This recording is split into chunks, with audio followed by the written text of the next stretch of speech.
अरे क्या हुआ आपी, क्यों परेशान हो?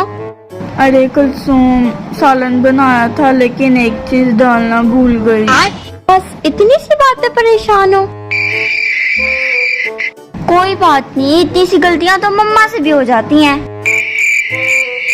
लाओ दिखाओ सालन क्या पकाया। सालन?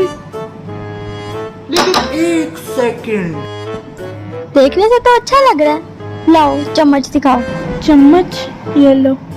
रुको जरा, सबर करो। और अभी तो रुको, क्लाइमैक्स अभी बाकी है। वैसे बनाया क्या है? दाल। दाल? तुम दाल डालना भूल गई, पागल हो? क्या करो तुम्हारा? पकड़ो अपना सालन। थोड़ी बच्ची हो क्या? इसका क्या करूँ अब? मेरे सर पे डाल दो। पागल।